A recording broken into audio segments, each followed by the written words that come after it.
Welcome back to another episode of Life Between Us. This is a podcast with no expectations, no rules, and no boundaries. It just truly is. These are unscripted conversations with those I have real relationships with. This is not an interview or an informational podcast, but a podcast of witness to the living example of healing through relation 2 by 2. This podcast is a space for us to meet fully in the present and to allow the miracles, the love, and the light to shine through.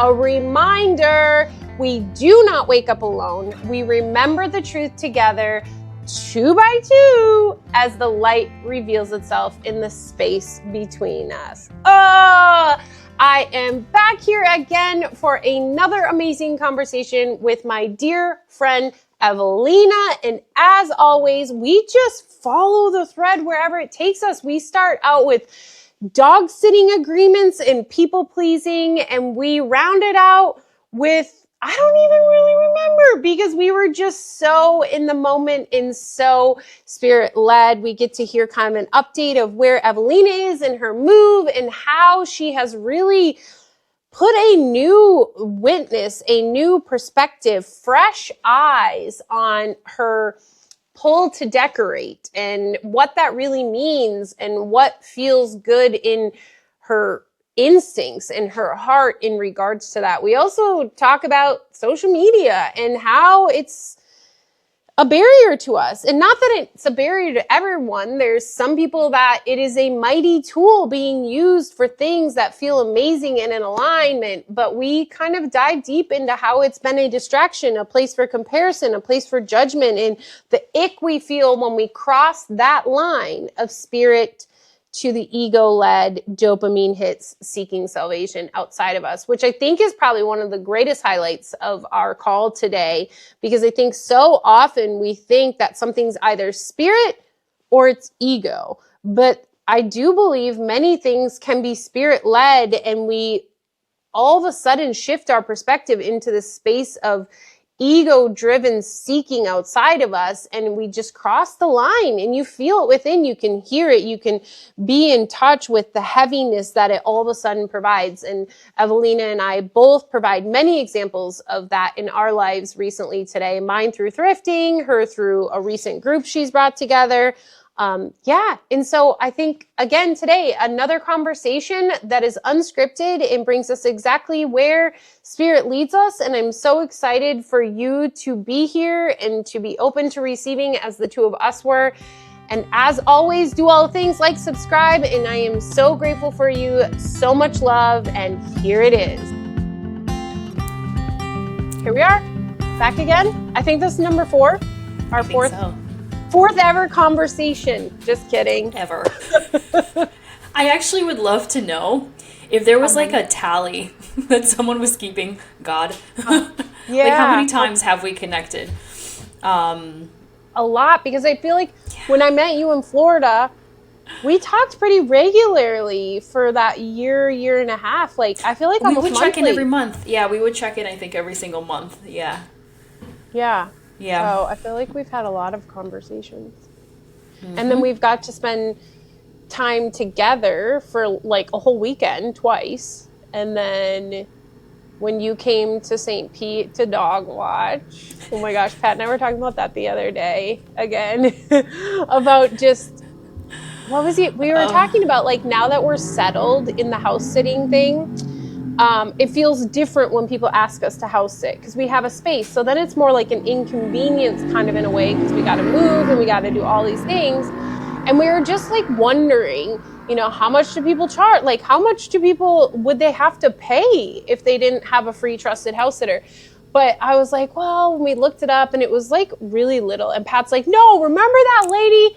And I was like, oh, the one Ewelina watched? Yeah, she was making thousands of dollars a week, and not even all those dogs were training in the night. But I thought of like you and that train wreck and us sitting. Remember, we were sitting at the bar at Grassroots. Mind you, anyone listening, it's not like a alcohol bar. It's a coffee place with a coffee shop. Kava coffee. Kava Coffee, Kratom. And it has a bar, a really long bar. And we were sitting there, and you were just like, Yeah, Ash, I don't know. that was an interesting weekend. Yeah. That was for sure a lesson that was following me around for a long time that finally transpired. Well, actually no, it didn't. It didn't, because the following year I ended up dog sitting for my uncle. You stepped in dog poop. Yeah. So maybe for context for like people listening. There's so many, I think about this, of like how like God will teach us lessons or help us remember. And for me, again, you have to laugh. You have to laugh because otherwise you're going to just be in the spiral. But for me, God was using dog sitting. And I was constantly being met with these opportunities to watch people's dogs. And I kept saying yes because at the time I was like, oh my gosh, I was all about traveling. And when someone reached out and offered me their home for free in exchange to watching their dogs in St. Pete like 3 years ago, I did not hesitate. And I found so many winks along the way. Like I was landing in Tampa at 11 a.m. And like it was just like, yes, I'm meant to be here. Oh wait, I want to like, before you go on, back then though, you didn't see them as winks. You saw them as like signs that you're doing the like you're like they were guiding you on the path, right? Like that was before. Yeah, so it was more like I know this is gonna be a great thing. I know this is gonna be a great thing. Now, I guess. Yes, exactly. I was like, I meant to be here. I mean, obviously I was always going to be there, but I was really seeing it as like, oh my gosh, everything's like positive. It's gonna be perfect. Yeah. And I mean, again, depending on your perspective, it was hard. It was perfect. Yeah, it was, but it was very uncomfortable. I basically was in a situation where I didn't know I was going to be watching like 9 dogs at one time in over my head. And at the time, it's so wild because this was 3 years ago, but I look back and I'm like, if I was met with that situation now, I would obviously handle it so much more differently, because at the time I remember being so nervous to call this woman who set me up in the house, watch her dogs, and tell her, like, this is crazy. Like, this is so crazy. Like, I didn't sign up for this. I thought I was watching, like, 2 dogs. Granted, I never directly upfront asked her, like, how many dogs will there be when she was walking me through the whole situation. But I just never assumed there were going to be more than, like, 2 or 3 dogs, because she owns 2 dogs. And she was going to be filtering, you know, some dogs through, you know, Rover that she does part-time. But I was like, there can't be 9 dogs. Like, that's impossible. But there were 9 dogs at one point. So anyway, it was so hard for me to call her and just be direct and be like, what the heck? I was so nervous of, like, hurting her feelings or making her upset. And it's like, what in the world? And now I'm like, if I was ever in that situation again, I'd be like, hello. I just want to be very honest with you. I am, like, uncomfortable and we need to talk about this. Just flat out. Yeah. And I just could not. I remember my friend Caroline stayed with me and she's like, Ewelina, call her, talk to her. And I was so nervous. So that was for sure a lesson and a remembrance. Everything's okay. Just express how you feel. It's all going to be okay. Exactly, I think it was a year, because I was in July. It was July when I was in Florida. Yeah. I remember it was July, and then the following year, again in July, my uncle had bought a puppy, but he was going away on vacation for a week and needed someone to watch. And I've never been with a puppy before, so I was like, oh my god, this dog is so cute. Right. And for anyone who's like dog sat puppies or had a puppy, you know that it's like worse than a child. And so it was like a week like of hell. Baby that can move. Yeah, and like pee. They're not potty trained yet, so there's poop and pee all over the house. I'm cleaning everything up. It's not sleeping. It's squeaking. It's crying. It's squeaking. Oh my gosh. And so like day 3, I called Lewis, and I were only dating like 2 months at that point. And I'm like, you have to come here and help me, because I cannot. You were with Lewis. Yeah, I'm like, I cannot do this on my own. And so he did. And he was wonderful. He has so much more patience than I do. But yeah, he helped me just like round out the week. But that was very difficult.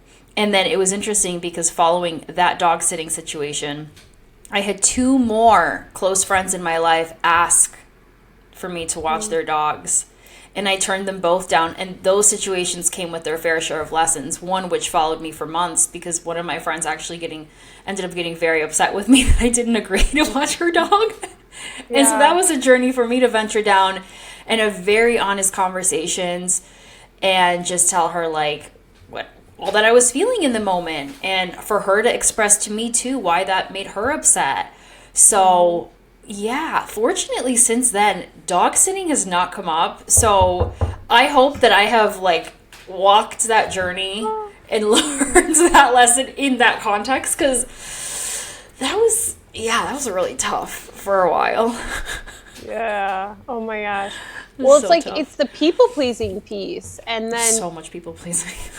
And it's like like you were seeking. That was really a time that, at least with the 9 dogs, you were seeking answers outside of yourself, and you thought it was like in travel and getting away from home, and so it was just like another opportunity to see like it was always within. And then you were presented with this chaos, and like you said, like you had all the signs, and yes, you were never not going to be there.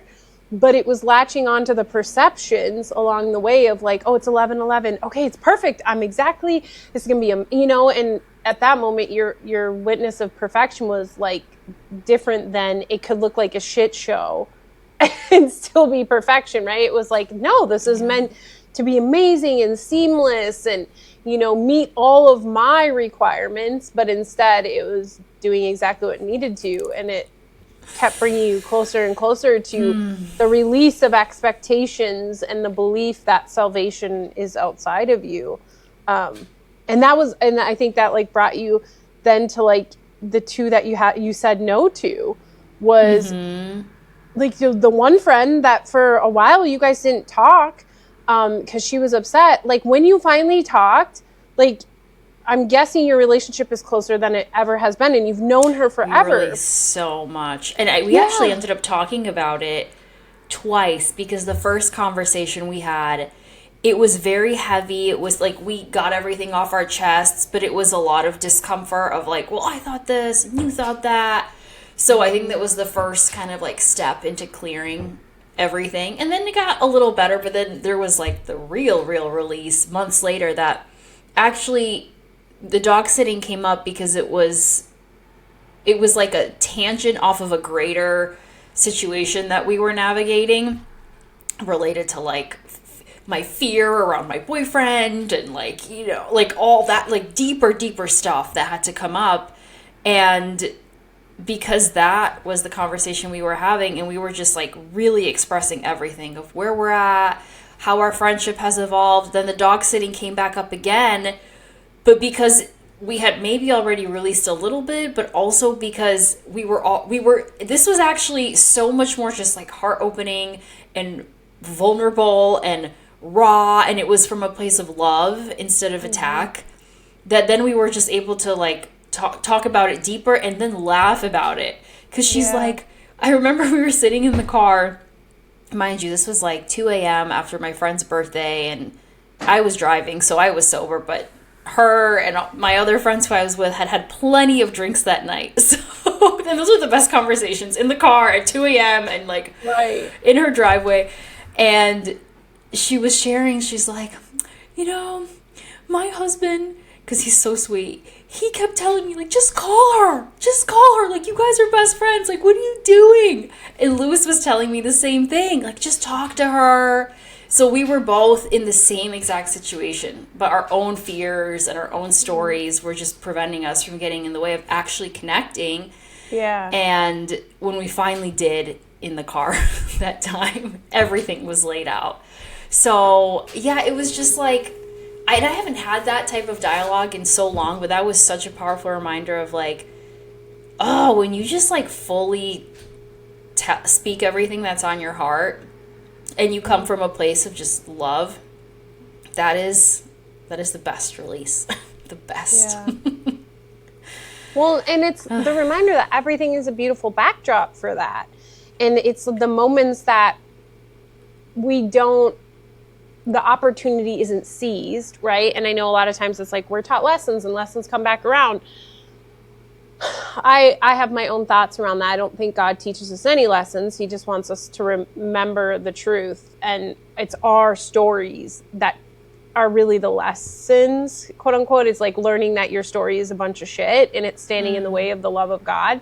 And so like the first moment you had with the one lady, like there was just still so much fear, and there was not necessarily a heart opening exchange. It was a like your back was against the wall. Like you were so uncomfortable, like you had to say something, but it wasn't like, it was still a place of fear. Like when you called her up, you were coming from a place of fear and just all these things. But like, as we see, like then with your uncle and how that happened, you reached out for help, and you know, you were open to like it looking different and making it through it and not being his fault. And then with your friend, like you tried to seek salvation in her and she tried to seek salvation in you at the beginning. But then when you both realized like, oh my gosh, like my happiness wasn't in Ewelina watching my dog, and Ewelina was like, and my happiness wasn't in not watching your dog. Like the true connection was us going beyond that. And then that's the gifts. That's when like the miracles can come through, is when we see past the BS, which is our stories, which we tend to call those lessons, but really it's our stories. Like I don't think that God would ever make us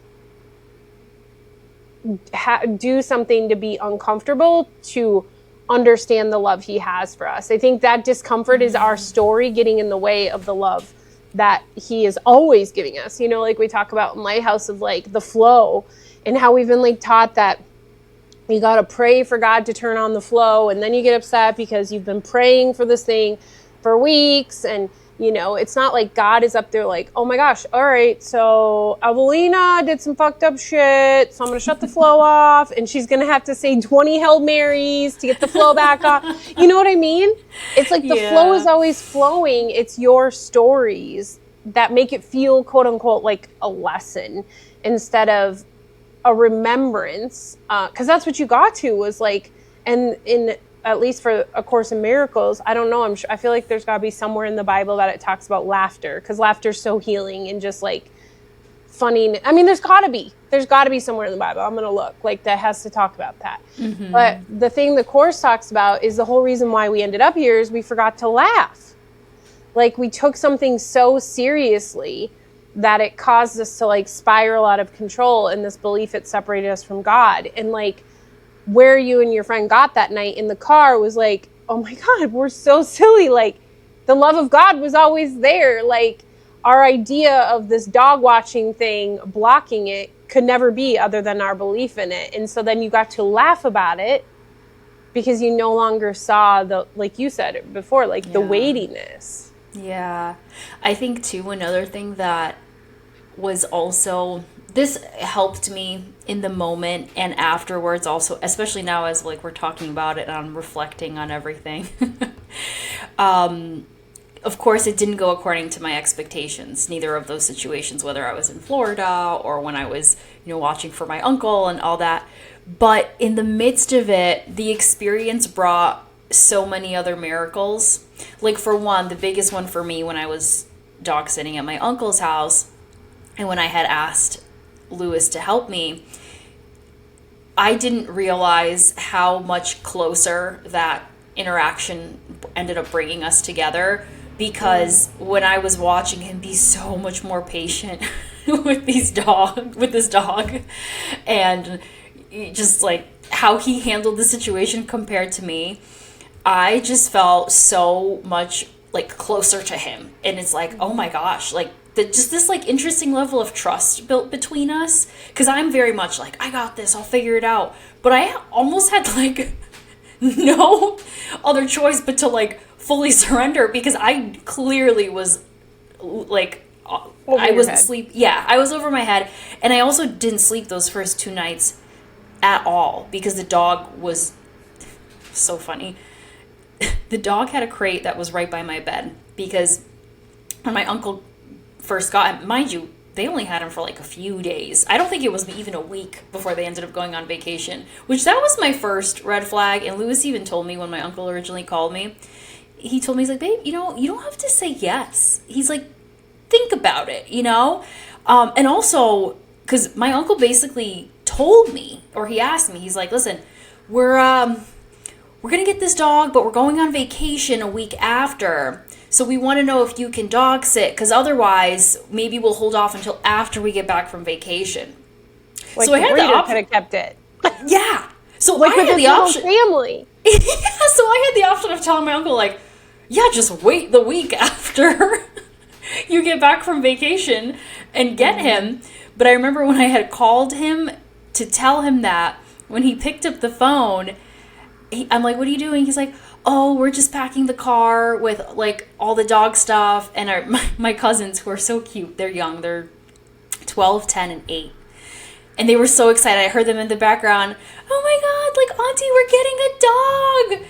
And so for me, I was like, oh my God, I cannot tell them to wait the extra week to get the dog. Granted, I could have, but I think those little details were presented to like really, just like bring back the fear and have me basically not share the private thought, which was, I think you should wait another week. So anyways, tangent, but dog wasn't there for more than a week. The crate was in the bedroom next to my bed, because when they put the crate in the living room, he wouldn't stop crying. Separation anxiety. I don't know. I guess it's a thing with puppies. Yeah, so like they have siblings that they get to sleep with. Yeah, and this is the first time. Yeah, and this is the first time this little puppy was alone in a different house in a cage. So I kept this dog by my bed, of course, in a crate, like a metal crate. So he's walking around and crying, and his little nails are scratching the metal, and I couldn't sleep all night. Like, it felt like I pulled a straight all-nighter for 2 nights. And then when Lewis got there the 3rd night, he was like, babe, you know, you could just like put his bed in here. He's like, why didn't they put like a blanket or something? So he picked up his little doggy bed. He didn't have anything comfy? Nothing. He was just sleeping on and I am not a dog person, I realize. As much as I always said I'm a dog over a cat person, I for sure am more of a cat person. Yeah, because they just take care of themselves. They're independent creatures, and that's like more my shtick. So Lewis is like, just put his bed in the crate, and silence.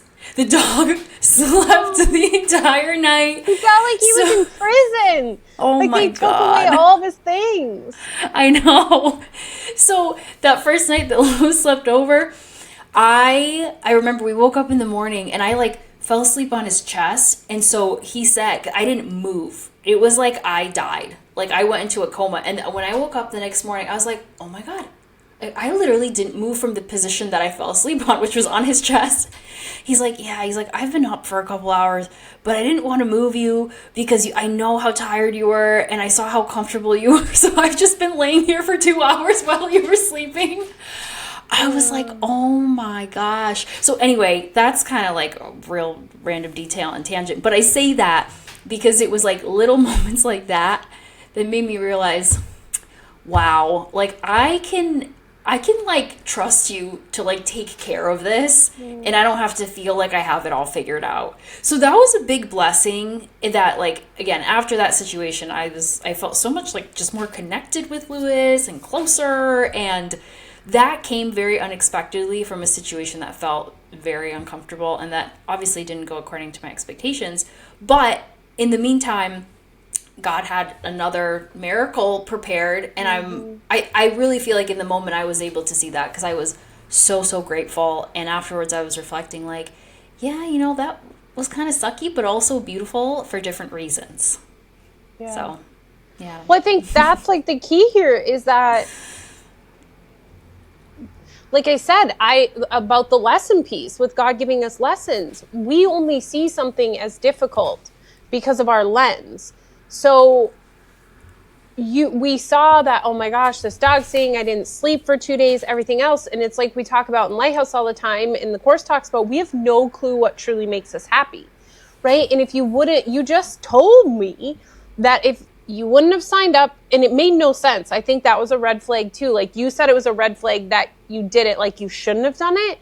But remember, we always talk about those moments that make no sense, we know are spirit-led, because it's why?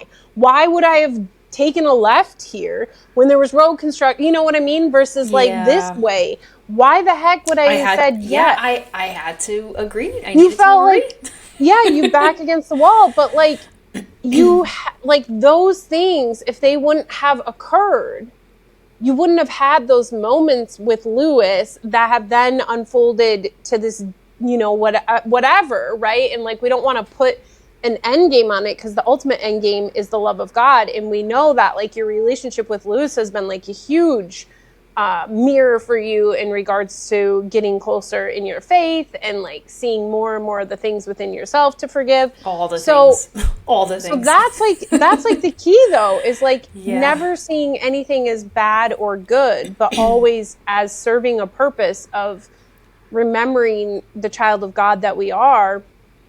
And like, if we surrender to that, we can always be in this place of happiness, because we always, when we were talking about that one day where I was like, oh my gosh. And I realized like, there is no pain when you see purpose, because anytime we see something as having a purpose, it's not painful because it's purposeful. So it's like purpose and pain can't coexist. And it's like love and fear. Purpose is with love, fear is with pain. So like if you're experiencing the pain, you're in a space of fear, and you're not in the space of love and, God and being a child of God. And so like, yeah. We could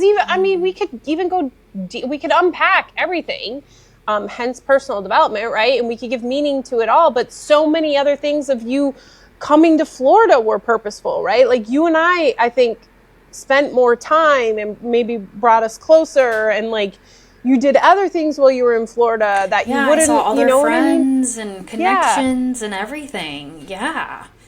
So it's like seeing the purpose and never seeing any pain, because it's only painful because of your view of it. Like we've talked before, like, remember, I think it was when Julie was not getting as much sleep at night.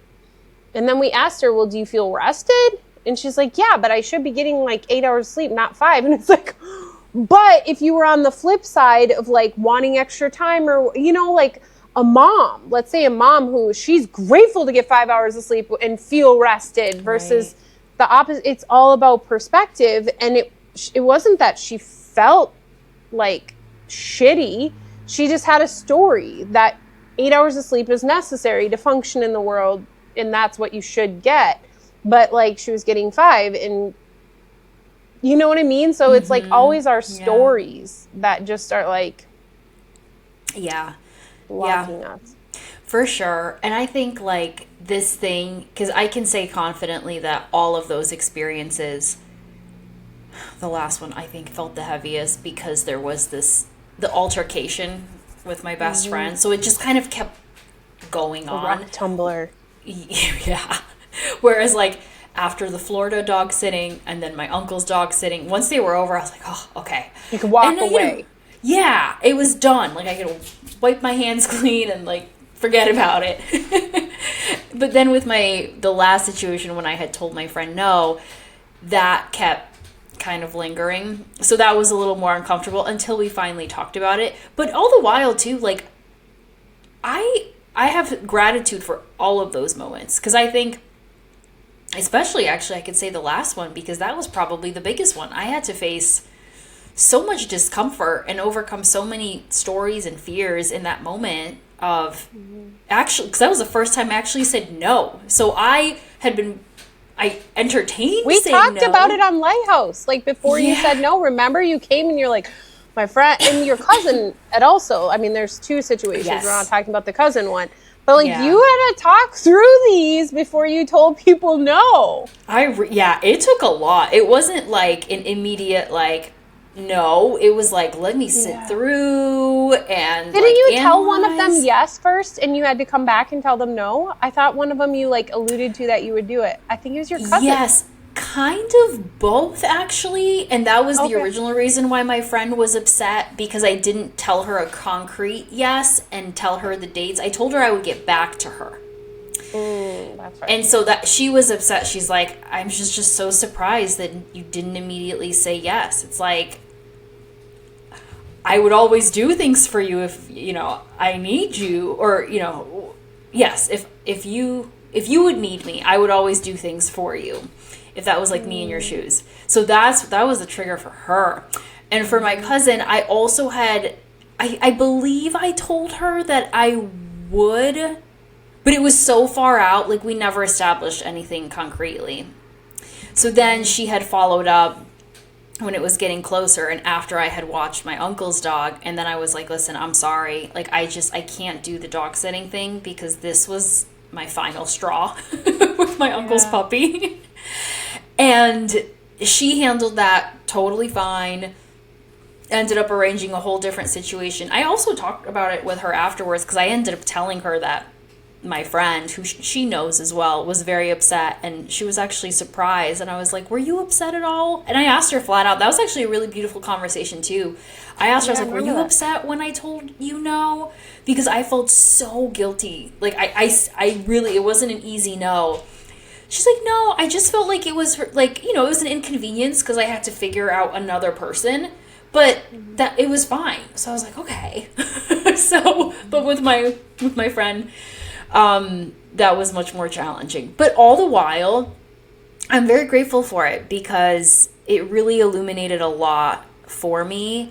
And I agree to everything you're talking about, the lessons. I think that's a really beautiful reframe because I think learning lessons feels like, I don't know, it has like an energy of punishment a little bit. Like, you have to learn your lesson. Whereas God-fearing. Someone said that the other day, God-fearing, and I was like, that's not what we want to be. Why do we use that word? When you're a person that goes to church and stuff, like that's like a statement of, it was Cassidy. Cassidy talked about her uncle the other day, and she's like, growing up, he wasn't into church or anything, but when he became a God-fearing man and went to church, I was like, but that's like what the view is, but I don't know. There's a whole brand called Fear of God. Yeah, and then you're right. The younger generation is wearing like sweatshirts and shit that say that. Yeah, and also it's like that's a core like principle in, I think, Islamic religion, but also Christianity talks about it a lot. The Bible references it a lot as well. And I've had conversations with Lewis about this. But the reframe that I've embraced, because I feel like this was after talking with you, in that it's not fearing God, but how we all fear the love that God has, which God ultimately is love. So I guess in my mind, that kind of correlates. And it's kind of an irony, like the biggest irony in life, in that like we all want love. Yeah, we all want it, but then we fear it. So, and I feel like that's where we are. Like, you and I, we had that beautiful, God, why, if we could have just recorded our conversation in Bali, I would re-listen to that, because that was like so good. Well, that was another conversation of release. That was like another super raw, vulnerable. What the hell, what was our big vulnerability? Money? What the fuck were we talking about? It wrapped around to the child of God. I honestly don't even remember the context. Like what? But it was so good. I just remember feeling like $1 bazillion after I got off the call. Like, me too. Whatever we talked about, Ashley, I remember being so like scared to bring up whatever was on my heart. But I can't remember what it was. Kat, do you remember when we were in Bali and me and Ewelina had that great talk about becoming the child of God? What the fear was that we walked into that call about? And he's like, no, he's super sick, dying. So is he really? Oh, yeah. But like, okay, so our conversation that we had in Bali, like whatever it was that we worked through, brought us back to like the true purpose of us remembering to be the child of God. We're fully dependent on God, and like that's where we want to be. So God fearing, if we think of it, like, yeah, we are all God-fearing, but it wouldn't be something I would brag about. I don't see it as a positive thing. I see it, what you're saying right now is like, yeah, that's our freaking problem. We're all fearing the love of God. Like that is what we want to move away from. We want to like realize he is not punishing. He doesn't expect us to bear a cross. He didn't sacrifice his only son. We are like a part of that only son. So yeah, how do we even get on God-fearing? Because in the Bible you said fear God. Well, and you said in the Bible it says that. It talks about it, and I know because I actually had some deep, like religious and introspective conversations with my ex-boyfriend about this concept a lot, because he was Muslim. So that was like a really core belief. And I hope I'm not butchering this, but that, according to what we had discussed and what he had shared, it's the principle of being scared and fearful of God's wrath, judgment, punishment, etc., Judgment Day. That's in the normal Bible. Yeah. Not even just in Quran. And the fear around that, and the fear that perpetuates. And so, I don't know, but that never sat But that's well where with me. we are. Yeah. That's like, Ewelina, now that you're like, I'm having these aha moments. So Judgment Day, we should fear Judgment Day. That's what we're stuck in. We're stuck in the judgment, because we always talk about Lincoln Lighthouse, and anytime we have a conversation, anytime we feel like shit about something, it's only because we're judging it. Because, like the dog thing and stuff, like this is too many dogs. It could have been 2 or 3, right? And because you were judging, this is way too many, 9, and like anytime judgment is involved is when we feel like crap. And in the Bible, I'm not going to quote for sure, whatever. Judgment Day is when God comes down and has the final judgment. But the way the Course interprets that, and I think this is from our I think Ken does a great job in our Jesus book, because he takes A Course in Miracles in the Bible and he talks about Judgment Day, and how about instead what it's referring to is the day we decide to never judge again and remember the love of God. God gets the final judgment, which is love. So it's never because he doesn't have polarities. He only sees love. So the final judgment is that of love. And we have relinquished our use of judgment. And that's what Judgment Day is. So instead, it's we fear that day because we're so used to being wrapped in judgment. And it feels scary. I mean, anytime we're not comparing ourselves to someone else, we get scared, right? Anytime we just finally, your business, my business, right? Anytime we talk about business, if we weren't aware of anybody else's businesses, wouldn't we think our business is doing damn well, whether we have one client or no clients? Right? Because there's nothing to judge it against. If it just feels good in our heart. Start to compare. Yeah. I don't know. I'm just having these sparks of oh my gosh, the ego has put it backwards. We're in Judgment Day all the time right now, when we fear, what we're actually fearing is no more judgment. We're fearing just love. Well, it kind of makes me think, because I'm thinking now, the days that I feel so just good and confident and in love with what I'm building and what's happening and whatever, and then I get on Pinterest or Instagram and I see the other designers I follow, and my mood will flop 180 of what the hell, I'm never gonna I can never amount to this, look what they're doing, and I'm what is this? I had an aha moment. This was I don't know, a few months ago when I experienced that. I was really kind of beating myself up because I was scrolling and looking at inspiration for my website or something, and I was looking at some of the designers that I follow that do amazing work, and I was just really doubting everything that I had done.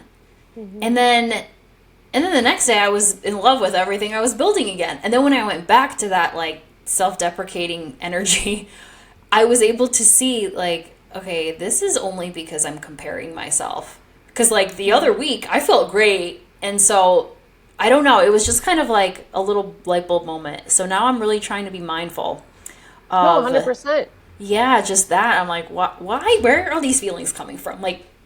Shut the phone, walk away.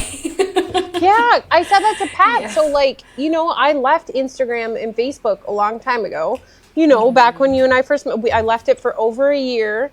And it was glorious. But then I felt okay, I've rebuilt my relationship. I can move back to it.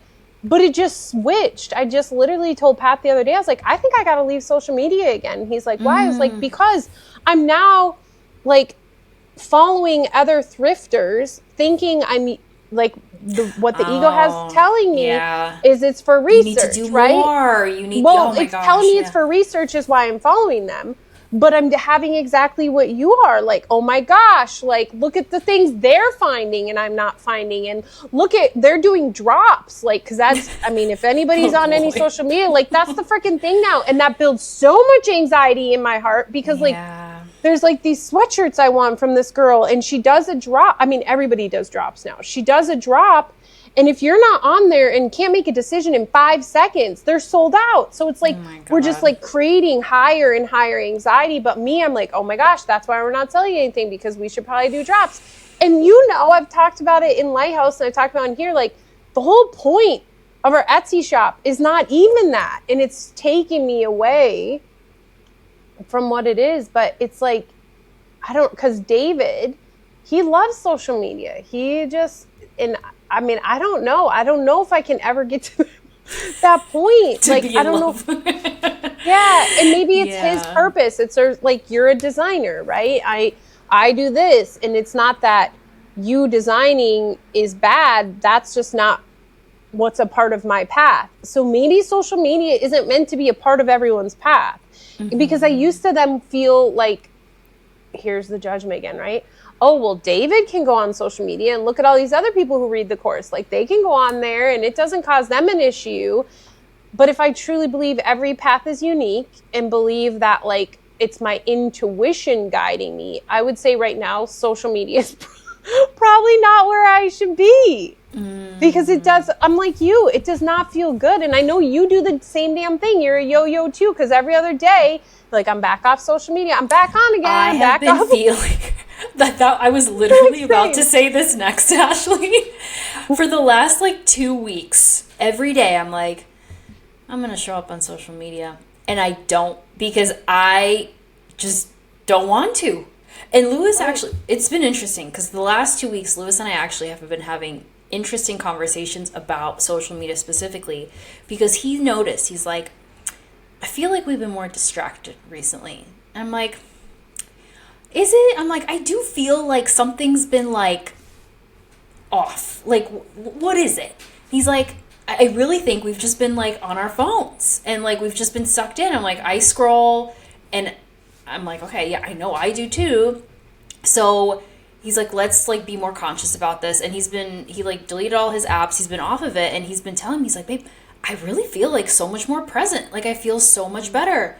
And I had resistance to it at first. He kept bringing it up. It was this weekend where he like brought it up again.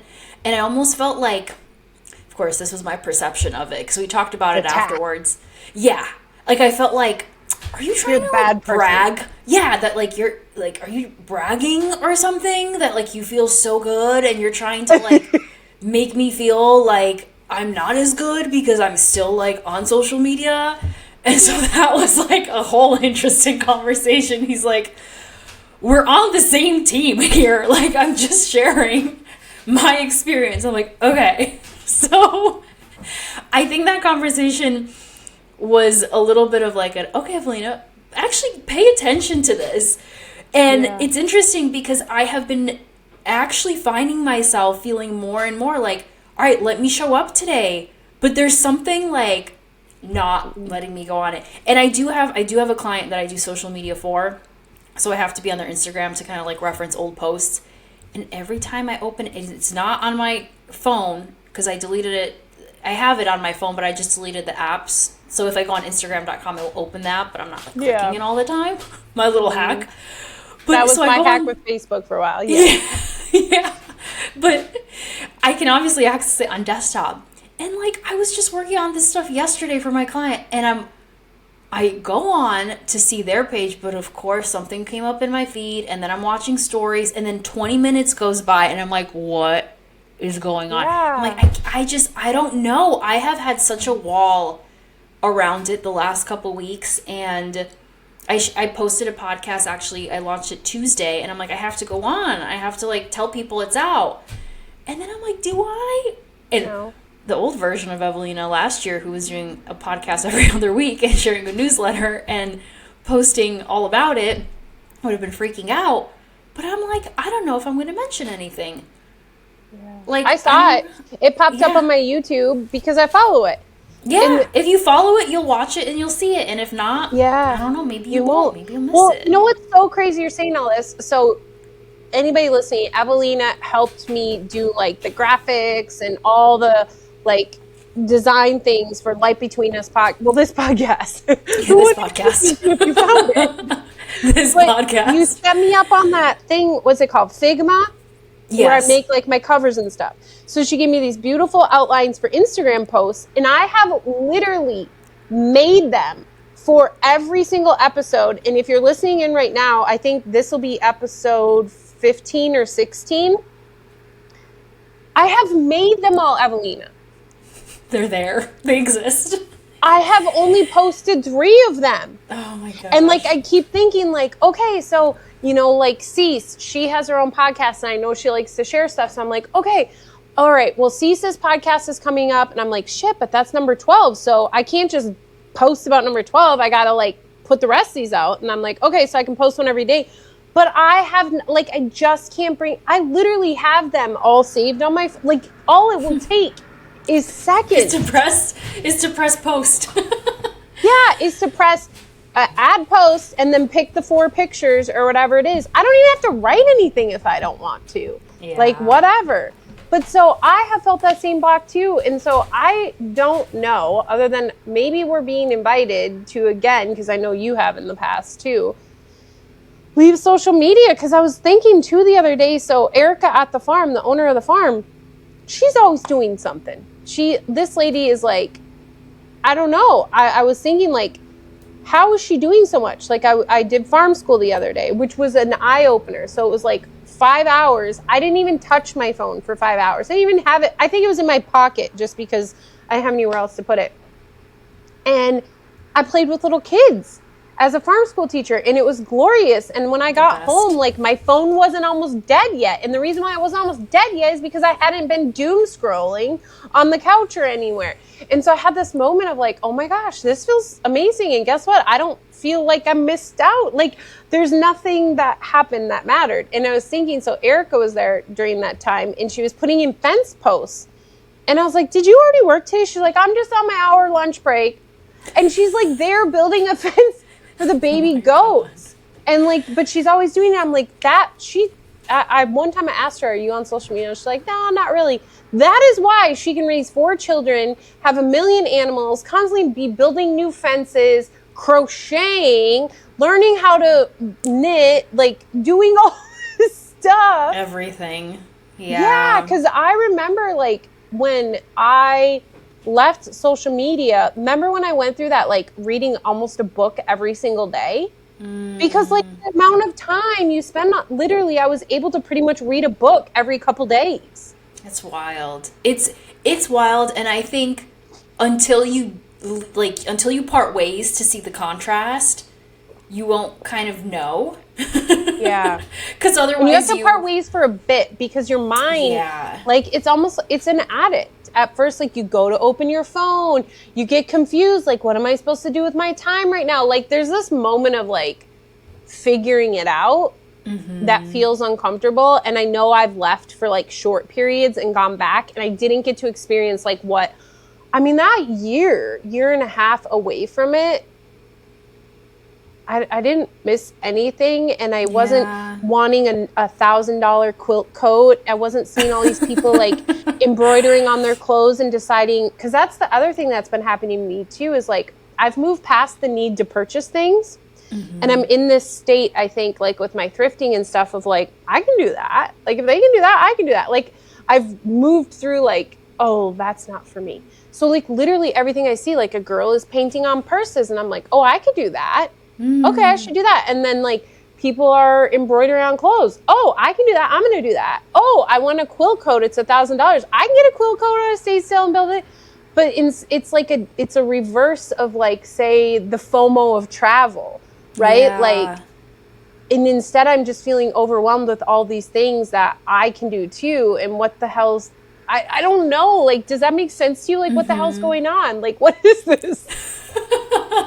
Well, I mean, it feels like you're just giving yourself permission to do things that a past version of you would have doubted or like compared yourself to and felt like, but it's overwhelming. Yeah. Because it's everything. But I guess that's a good problem to have, no? Maybe. I don't know. I feel like it might be a tricky one. You know, when we talk about like 2 sides of the same coin, it's like one side feels like we can very clearly say you're in the ego, because of X, Y, and Z. But then when we Right. experience the other side of the coin, it feels more like you just said, like, oh, well, you've moved through all these stories and like you're in this space, but it doesn't feel like, Yeah, it feels overwhelming. Like you were, it's a different overwhelm. Like you were overwhelmed before, where you're like, oh my god, I like can't do anything, or I could never do this. Like more I from gotta the buy all negative this side. and I don't have the money for it. And blah, Yeah, and now it's overwhelm of like, oh my gosh, there's so much that I can do, but I don't know where to kind of get started. And I don't know. I think, well, I think with everything in life, how we move through one end to the other, then we ultimately come back to the middle. Right. Yeah, hopefully. But I think also, I mean, this kind of came up as an aha moment for me with this like home decorating anxiety that I was having, because I was, again, wanting to like purchase all the things and do that. And then that last post that I shared on my social media, I was really inspired because it reminded me, I'm like, oh, I'm feeling overwhelmed, because I was feeling overwhelmed of all the things I can do. Maybe similar to like you with like all the things you can thrift. And then I'm like, wait, what's the whole point of this? Like, what's the purpose and intention of why I even want to design this? And since then, I mean, I haven't done a single thing except put up the shelving that Lewis and I had in the old apartment and decorate that. But like all of the overwhelm just died. Now to the point where I'm like, I think we're going to live here for 5 more years and nothing is going to get done. It's going to be like at Lewis's apartment when you moved in there, and then you didn't finally hang those photos till like almost a year later. A month before we moved out. A month before I moved out of Lewis's Only apartment. Ewelina hangs photos a month before she moves out somewhere. Yeah, the place finally felt more finished. So I'm like, maybe this will be it. A month before we ended up moving. And I don't know how long we're going to be here either. We've just been here for a month. Oh, it's been a month and a week, and it feels like we've been here for half a year. I don't know. It's kind of been wild. You should have stayed forever. I've already decided for you. I mean, like, the rent is way great. You got family. It's like... I mean, I feel like this... I think this is going to be... who knows? But I have this feeling like I'm okay here for... If we're going to be here for a while, then I'm okay. I'm okay. And Lewis expressed the same thing. He's like, maybe we'll end up buying this place. I'm like, you know what? I already thought about that. Maybe we might. So, I don't know. But yeah, I guess the whole point of me sharing the pendulum and the both ends of the spectrums is like, I think it's just coming back to like the intention of why you're doing something in the first place. You know? And I don't know, for me, what's helped me with like, maybe this is, I feel like this could be applicable to anything. Like we could take your thrifting, but I'll use the example of my home thing just to talk through it because I can't really like translate it to other departments. But for me with the home, I first asked myself, like, what does home even mean to me? Mm-hmm. And because that's a question I ask everybody on the podcast, in my branding process. And so I was like, well, home for me means connection. Like, it's always been about bringing people together, connecting with other people, whether it's with Lewis or even myself, like to have the space to connect with myself. And then I asked Lewis, and for him, it was peace and I think he said belonging. And so together, because we're obviously sharing the space, our like home purpose, like the purpose of us even being here is to be connected. Because, you know, in that way, whether it's with ourselves, we can feel peace, you know, to capture kind of like Lewis's purpose and et cetera, et cetera. And so then I'm kind of just like thinking like, okay, so every decision that I make here in my house should be to support that core intention. Like if I buy something, like, is this going to make me feel more connected or less connected? And obviously you could get very tactical of like, well, okay, the kitchen obviously serves a different purpose than the living room and the bathroom.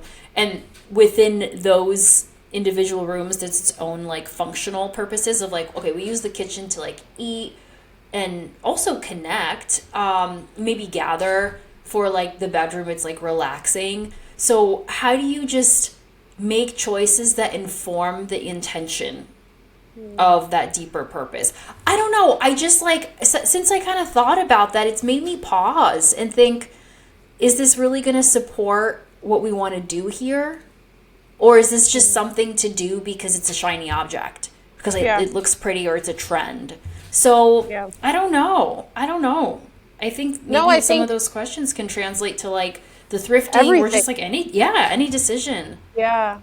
Well, because I think what you're saying is like so true. When something is spirit led, it's for the purpose of connection. And so when you said, I can't remember what word you used, but technical. You said we get more technical and then this or that. But the truth is, like when I hear like Lewis in his share of peace and connection or belonging, whatever word you want to use, it's not necessarily about at the level of form. And I know you two have had this conversation before, like when you've missed out on, like the FOMO of hanging out with all your family. And remember when you first went there and you felt so alone despite being around everyone, because it was like not about same. And so it's about really following the inspiration. And is this coming from a place of love or fear? So like, it's like the Marie Kondo thing. If you really look at it, it's like, does this spark joy? Well, things don't actually spark joy within us. Joy is sparked and then it's represented, but it's that same barometer. It's the intuition.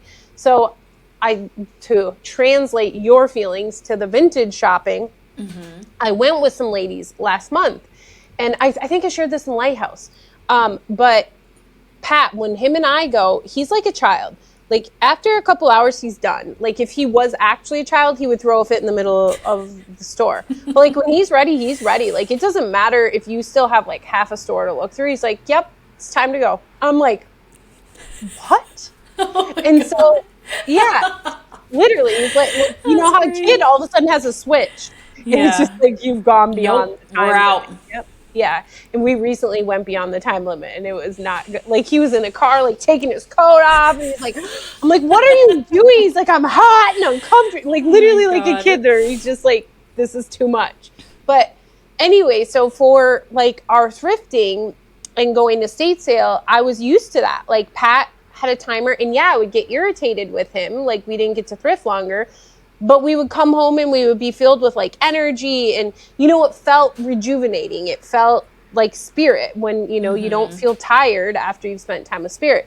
So fast forward a few weeks ago, I went with two women who one of them is a real big thrifter and the other lady likes to too, and we went for a day of thrifting. And the morning part was like glorious and like felt so inspired, and then it became almost like an addict where we were just looking for the next high. And by the time I got home, I just felt ick, and I felt exhausted, and I felt like maybe when you first get inspired, like your client, right? You were inspired to go on there to check on something on their Instagram, and then you got sucked in, and like at first it was spirit led, and then the line crossed and it went into a place of fear and needing more, like an addict, like more hits. And so that's what I felt. And I was like, holy shit. Like I didn't realize that this vintage shopping I know it's being used by spirit, but I didn't realize how easily the line could be crossed into like ego's territory. And that's what I experienced that day. And so, in that moment, I realized how grateful I was that I have Patrick in the barometer, because there were so many weekends it could have just felt achy like that, but it always felt good because he stopped it before we could cross. I mean, because I'm guessing that's why, because he feels the line getting crossed, and that's why a couple weeks ago the line did get crossed, and he was like an uncomfortable, my coat off, I'm hot. He was rolling down the window. He was like, hey, we're done. Feel the chaos within his head, like in outside of you. So I feel like it's the same thing. It's like you will get those dopamine hits when you're decorating, just like I had the dopamine hits as we continued to vintage shop. Like I didn't realize in the moment until I got home that it just like hit me, because we were riding on dopamine at the end of the day. It was like, oh, look at this find. Oh, look at this find. And that was the ride, instead of in the morning, it was just spirit led, and it was just about connection, and we only found like a couple things. I actually have a really similar experience. I experienced something like that where it was so spirit-led, and then it quickly felt like, oh my gosh, just this weekend. I forget if I shared with you, but I had connected with this woman at we grabbed lunch like 2 months ago. We were planning a a creative architect? connection. Or the designer? The interior designer, yeah. Yeah, Lovely human. We finally had our little New England creative ladies gathering on Saturday. Like, what do you... It was so lovely. It was 30 minutes outside from where I live, more in like the country in Connecticut. Yeah. It's a little bit more spread out, we could say. Spread out suburbia. Yeah, that sounds better.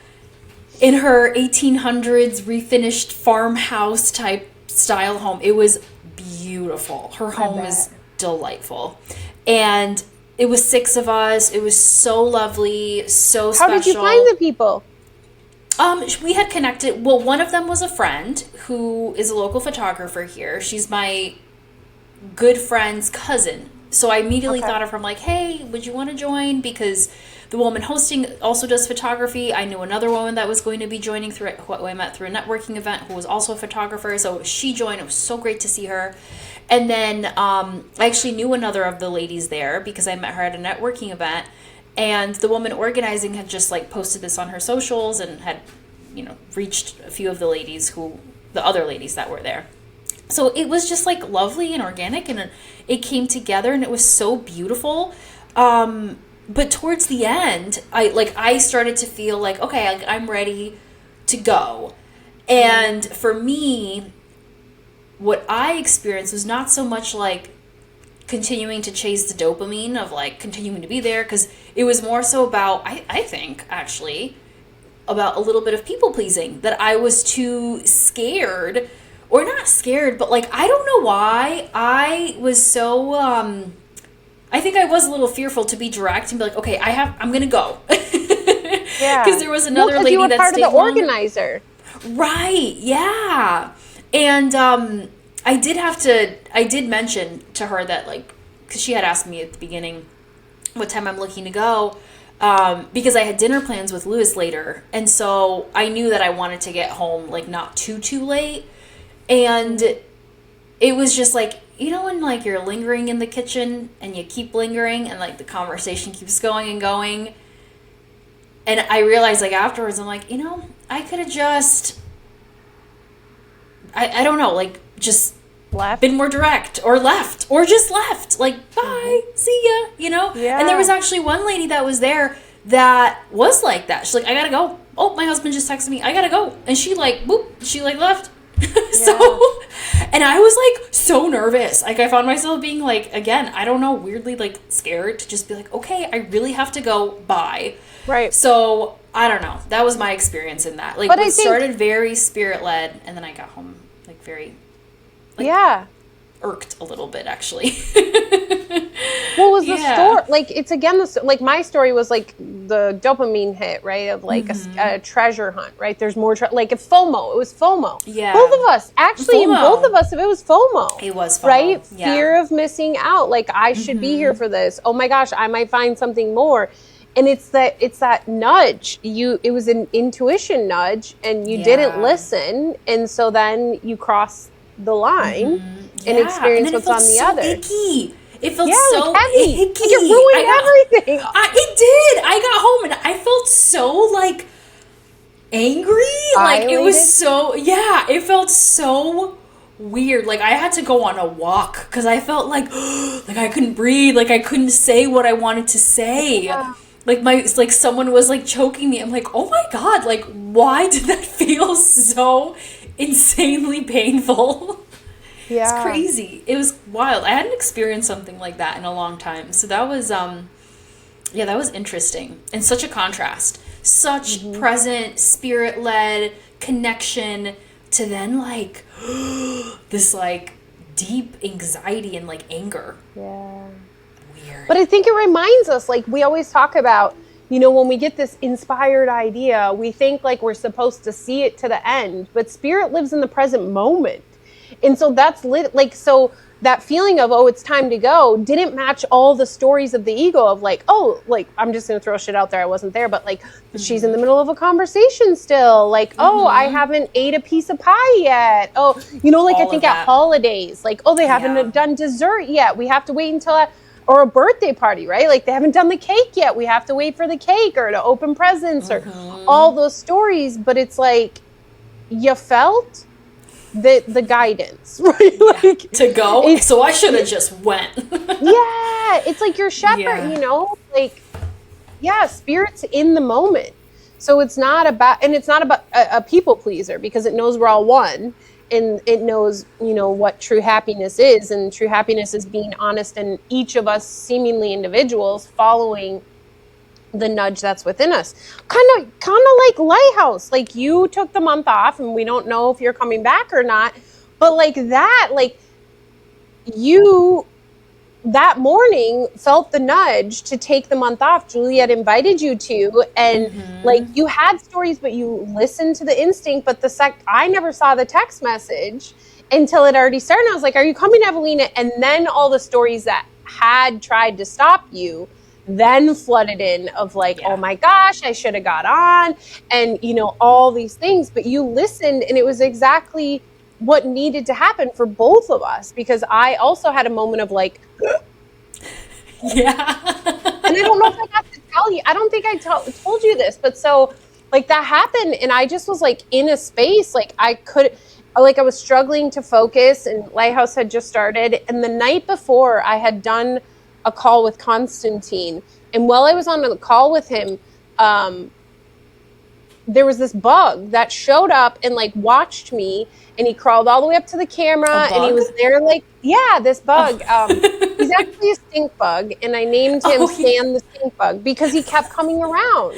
Okay. And yeah, I know. But I used to have a fruit fly like that. Like when I was in Minnesota, a fruit fly would always show up like wherever I was. And then Pat almost killed my fruit fly once in Florida. Oh my God. But anyway, it's just like symbols of spirit, right? Yeah. And so all of a sudden, Stan the Stink Bug, which I had saw upstairs prior. So this house is pretty big. He was crawling on the table right by my drink when I'm like struggling to focus on Lighthouse, and it was just like the perfect pattern interrupt. It's exactly what I needed. It was like spirit winking and bringing me back to the present moment and releasing the stories I was caught up in of like, oh my God, I can't believe this or that, or like, what did I do? Or that, you know, whatever freaking stories I was in. And yeah, it was like so crazy, beautiful. And the interesting thing is Julie had sent me a picture couple days prior of her sitting on a park bench in beautiful Oxford, you know, so it's magical, and she's got a butterfly on her finger. Aww. So this butterfly like kept like landing on her, I guess, a whole bunch. And you know that in Lighthouse, Julie has a lot of interactions she shares with us where people like outright say her aura like attracted them. They literally talk about like this light she has around, and she's always curious about what that means. And so when I got this picture from Julie, I think I was kind of in one of those states of like questioning just whatever, you know how you get in that state. And I was like, how come I don't have that aura? Like, I don't get whatever, you know? And I just remember thinking like, what the hell? And then when we were in Lighthouse and the stink bug showed up, and I shared with everyone about the stink, and I was like, oh my gosh, like maybe I'm being shown that it's just my story of Julie's butterfly is more beautiful, but I have this stink bug that has now been directly attracted. Like, this isn't a seat I usually sit in. I only sit on here for my calls and my calls. That's it. Because literally it's like boxed in. And he was there the night before, and then he was upstairs later that night. And then the next day, like right when I needed him, he was back again, like out of nowhere. He's following and your so aura. Yeah, I mean, I guess I get like stink bugs and fruit flies, but but I don't know why I brought all this up other than the fact that you listening to that nudge that didn't make any sense, like helped both of us release stories in the moment. I'm and then so glad you shared. Helped me through. I'm so glad you shared this, because it just makes me think. Actually, this is like perfect timing, because I had like I was talking to my grandma about this yesterday, so maybe I just needed to hear this myself. It's like we're so worried always of saying what we actually want to say, because it's going to make people mad at us, or everyone's going to be disappointed. And I don't know, it's like, you don't think that like, oh my gosh, maybe by me just like listening to the nudge, like I and like honoring what I feel like I need to do, that could be helping the other person. And if that person does get mad, I don't know, maybe that's just what needed to happen. But in the way that's like, that's not for you to control or whatnot. It's God's plan. It's God's plan. And I know, for me, after that morning, after I sent the text, I felt there was heaviness because I was really going back and forth around, of course, like joining and what to do. And then when you texted that you didn't see the text before the call, I was like, oh my God. Then that brought up more stress. I'm like, of course Ashley didn't see it. Yeah. And so then that brought up a little bit more of the heaviness. But very quickly after, like within the next, because I was on my way, I was going somewhere. I was driving when I saw your text. But when I got home, I like sat with myself. I'm like, why does this feel so uncomfortable? And then I don't know how the answer kind of just like landed for me, but I'm like, I need more reassurance. I'm just like, I'm looking for the reassurance and I'm looking for the permission. And there was a part of me that so badly wanted to be on the call. I really wanted to join that call. Like so badly because I wanted to like talk through everything. Yeah. Mm-hmm. And I realized after, I'm like, nope. Mm-mm. It wasn't meant for me to join because this is not about me talking through, because I already talked through. Yeah, you already talked through it many times. Many times. And I got the permission. So I'm like, if I'm still seeking that, no. So after, I don't know. Yeah, again, I don't know how that came to me. But afterwards, I was just like, it's okay, Ewelina. Maybe it's when I had my release with Stan the Stink Bug. Because it was like simultaneous. Maybe it was just simultaneous of like everything and is we okay. feel it. Like there's been plenty of times like where I love it when Ewelina calls and she's got something she wants to talk to me about that's heavy. Oh my God. And we don't talk about it for like a while, and then finally I'm like, Ashley will be like, you feel a little heavy. I'm like, really?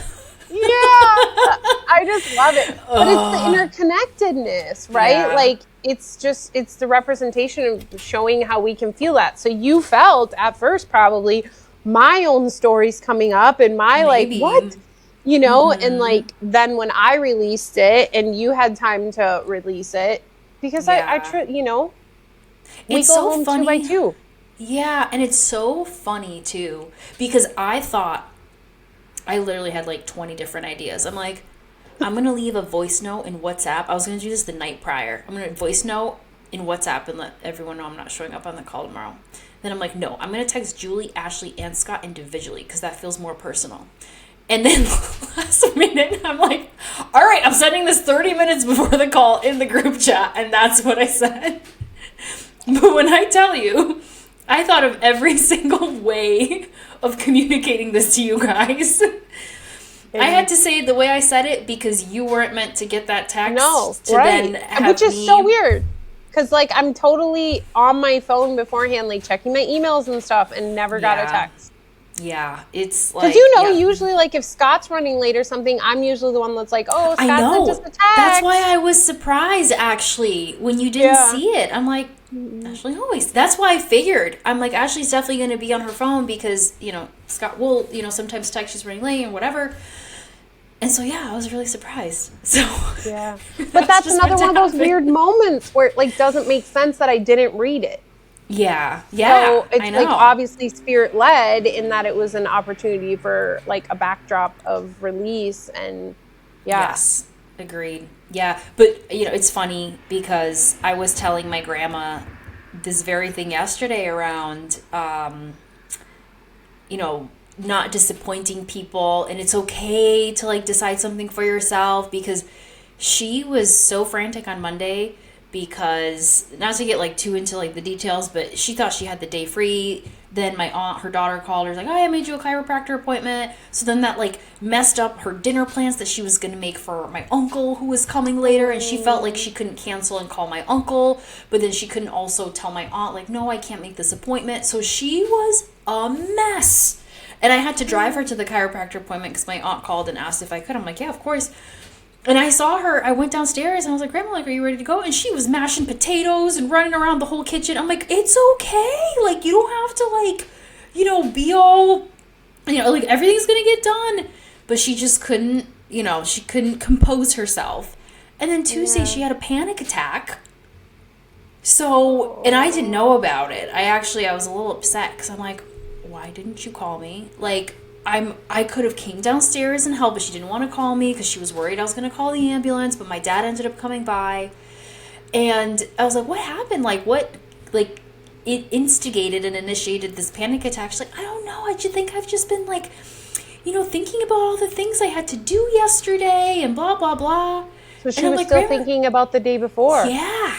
And I'm like, Grandma, and I was like, that in any moment you have a choice. Like, you could, when my aunt called you, like, you could have told her, no, like, I can't go to this appointment. Or afterward, you could have also canceled dinner. But she said, she's like, I couldn't call and cancel dinner. I felt so bad because I already told her yes. And I was like, oh my, I don't know. I just felt I felt like I was seeing a version of myself in my grandma. Because I struggle with that clearly all the time still. For her, it felt like the world was collapsing. Clearly, it made her have a panic attack. That's how much she was stressing about it. The day after. After everything had been completed. And yeah. And so I was just, I'm going to actually go down after we chat to sit with her more and just, like, talk and just, check in. But it was interesting because I was telling her all the stuff that I find myself reminding myself, too, of, like, there's always a choice. The world's not, no one's going to be upset. My uncle, when he actually got home, because my grandma was still at her appointment, she had made dinner for him and the kids. And when he got in, I told him, I was like, oh, Grandma's at the chiropractor. She'll be back soon. He's like, why didn't she call? Like, she could have canceled dinner. We could have made it at home. So I ended up telling her this yesterday. I'm like, you know what your son said? He actually, like, was upset that you didn't cancel dinner. So I don't know. It was just, like, a really interesting, like, reflection of, probably parts of myself that still struggle with that, of fear of saying and, like, what people are going to think. I mean, I think it's very relatable for everybody in a lot of different ways, but I don't know. It's even like, I think it's too, like, a reminder that, I don't know, there's just, like, so many things going through my head, like, even with your aunt and stuff, and, like, as people age, we almost start to treat them like children and dictate what they should or shouldn't do, but then, like, knowing, like, this is, like, a relationship, a exchange, a conversation, instead of, like, this is what we're going to do, or, you know what I mean? Mm-hmm. Like, it's also reminds me of that too, because my grandma's getting older, and I'm guessing there's things that she's told she has to do, and she just does it because she's like, well, like, they're going to have to drive me and this or that. But then, like, then it ends up like this, and then what's the purpose, right? Because it's not helpful for anyone. Mm-hmm. Like, as far as the chiropractor is a holistic doctor that usually adjusts you based on stress, right? You're not going to the regular doctor because you don't need regular doctorness. You need a chiropractor, which I feel like her appointment was counterproductive. Oh, completely. Like, maybe in the opposite direction, like, it added to what was already there. Yeah, and he even, because I called my aunt last night to talk to her more about this, because that's a whole another thing that I think is interesting to just, like, witness and kind of, like, watch from afar, but also in some ways be a part of that relationship. Well, you live there now. Yeah. So, again, I'm seeing all this, little projections and mirrors everywhere here for whatever release that's coming. But, like, that dynamic with my grandma and my aunt of, like, her now becoming more of, like, the child and people taking care of her and all that. And she was even telling me, she's like, I don't know why my aunt called, like, or, my aunt called me. She's like, I could drive myself and all that. So there's all that kind of playing in the background. So it's interesting, and I just want to be however spirit is meant to use me here. Guide me in however ways to support, to help, and also maybe to remind or remember myself too. Yeah. I mean, I think that's the big piece. And, like, when you look at the relationship dynamics and those conversations, like, it's just a mirror again. Like, if we bring it full circle, it's kind of like the dog thing. You started out like where your grandma was at, where, okay, they asked, it has benefits, right? Chiropractor has benefits. It's already set up. I don't have to do the work. Going to the dogs, it has benefits. I don't have to pay for a place. It's already set up. Like, you know what I mean? Like similar concept. Yeah. And then you got to this place where you had to say no, meaning what you presented to your grandma of like telling one of them no, telling one of them like this isn't going to work, or both of them. Like maybe she didn't really want to do either, like whatever it may be, right? Like you with your cousin and not having a reason for it, right? Like I think that's the other piece is like needing an excuse. And that's why I think it was hard for your friend at first because you didn't have a valid excuse. It wasn't 1000%. like, oh, I'm going to be in a different country or, I just didn't want to do it. Yeah, that's not valid. Right? No, you need to justify. Yeah, especially like with her making an appointment and stuff and them being like, oh, well, I made this appointment for you and I did all this work, so then she feels like unless something major is happening, like there's no option. But I just say this like, because I agree with you, like you're seeing the mirrors of yourself to forgive at a deeper level. And that's like in giving is receiving, right? So now that you've experienced it and you can share with your grandma and giving is receiving. And so it's just like such a beautiful opportunity. And even with your aunt, right? Like, you're helping your aunt through it too by like sharing this perspective with her and, your uncle and all of it is like this opportunity for you to either like feed into the stories of like, I get it, grandma. Yep. Like you got to do what you got to do if she did, like feeding into those stories. I know. No, or I was like presenting a different option. Yeah, I was like, Grandma, remember, I'm like, you always have a choice. I'm like, don't be scared. No one's gonna like be upset. But you didn't feel like you had a choice many times. I know. Right? I know. Mm-hmm. And like I think that's just so I mean, even like the bathroom remodel, like that was a whole thing too. It was like all or nothing until you were able to see like, oh, I do like have a choice in some areas. And, ultimately the choice that we have is our perspective, which then can impact our actions. And now you love it because it's no longer this like have to anymore. It's just no longer this bathroom that was like pushed upon you despite what you really wanted, right? Like, so you weren't able to see the beauty within it but you are. Because you finally surrendered to like, okay, let's just see what happens. And now you're like, love it. And it's so funny because there's this estate sale this weekend and I was looking at photos. Or no, we went to it last weekend. And I was actually telling the girls in Lighthouse, I was like, it's so funny. This house is like beautiful. It was by an artist. And the front entryway is literally like the same black and white tile in Ewelina's. But it was the flooring. Perfect. And it looked so beautiful. I was like, oh my gosh, that's hilarious. Coming back around. Around. It all is. I mean, for sure. Yeah. So, that's wild. Well, I feel like we talked about a lot today. I know. How are you feeling? I'm good. I'm good. Yeah. Gonna go spend time with grandma? Yeah, I'm going to go check in. It's actually beautiful today, so I'm going to sit outside maybe with her on our little swing. Well, that's beautiful. Yeah. Mm-hmm. It's been, yesterday was nice, and today's the sun is out, so. That sounds glorious. Spring is coming. I'm excited. Yeah. Yeah. Well, it already is spring. It technically is already Well, it here, is. Yeah. Yeah. That's true. That's why I wore my flower earrings today. I literally thought when I put them I noticed. I was like, oh, it's spring. I love them. Spring. Well, thank you so much for such a lovely, lovely conversation. Thank you. As always, this was much delightful. Love. Yes. Thank you for anyone who tuned in. I'm sure this will not be the last, but thank you so much for finding your way because right now I'm not posting nothing on Instagram. So whoever's listening, they just go. Julie, for sure, Julie. Thank you for listening, Julie. We love Hi, you, Julie. greatly. I'm sure we're on an amazing walk in Oxford, seeing the ducks and the geese and stuff. Yes. Yes. We're always so much love.